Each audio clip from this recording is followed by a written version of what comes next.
Hello and welcome to Aegon's song, for his is the song of ice and fire.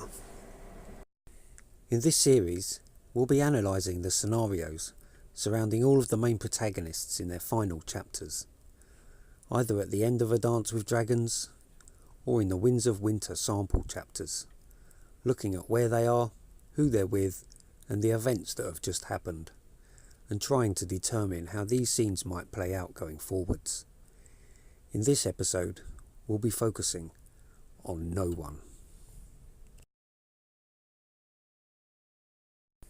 In Arya's sample chapter from The Winds of Winter, we find her as Mercedine, or Mercy as she's known, a mummer in the troop of Isambaro, the self-proclaimed king of the mummers. She wakes on the morning of the play, after a night of having wolf dreams, and proceeds to scrub and shave her head for the wearing of her wig during the show.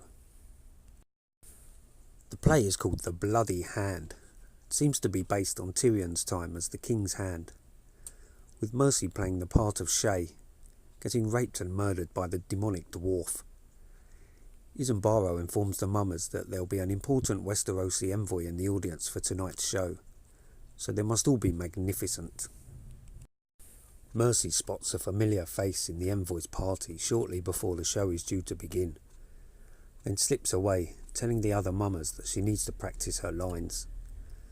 The familiar face is Rafford, otherwise known as Raff the Sweetling, a name that Arya Stark intends to wipe off her list of people she vows to kill in her nightly prayer. She finds him guarding the entrance to the envoy's seating area, and seduces him, taking him back to her room. Given that Arya is only 11 at this point, this tells you all you need to know about Raff the Sweetling. He tells her to unlace his breeches, and she duly obliges, deftly cutting his artery as she slips her hand inside his trouser leg. As Raff lays bleeding on the floor, Arya takes out a blade and finishes him off, throwing him in the canal to dispose of the body, before returning to the mummers' troop so that Mercy can say her lines in the play. So the question is, what happens next? We know that Arya's time as Mercy is at an end due to the killing of Raff the Sweetling, and so the first thing she must do is return to the House of Black and White.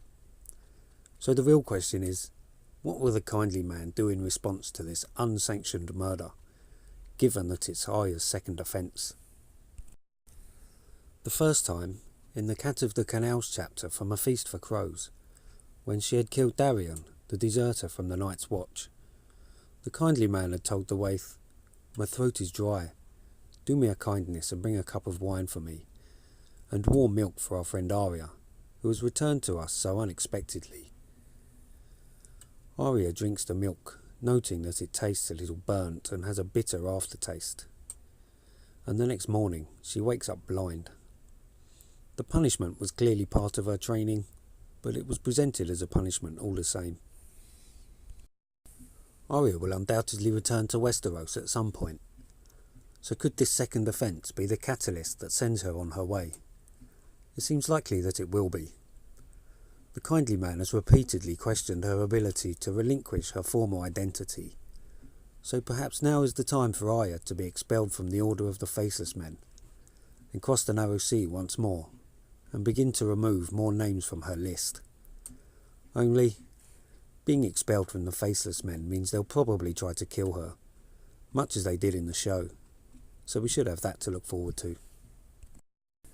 In the context of the story, this seems quite likely, as Arya has proven herself more than capable as an assassin, and has been in Braavos for quite a while. In order for her character arc to progress, it's time for Arya to reacquaint herself with Needle and move on. After all, the people on her list aren't going to kill themselves. Dunsen is still out there somewhere, living and breathing, so she'll be wanting to remedy that at some point. Cersei is at her weakest since the story began, even more so since Varys killed Kevin Lannister at the end of A Dance with Dragons. Cyril and Payne was last seen with Jaime in the Riverlands, not far from the Freys. Presumably Arya will be wanting to pay the twins a visit after she arrives back in Westeros, so there's another possibility The only other name on her list, currently, is Sir Meryn Trant, who was guarding Maegor's holdfast the night Varys paid Sir Kevan a visit, with crossbow in hand.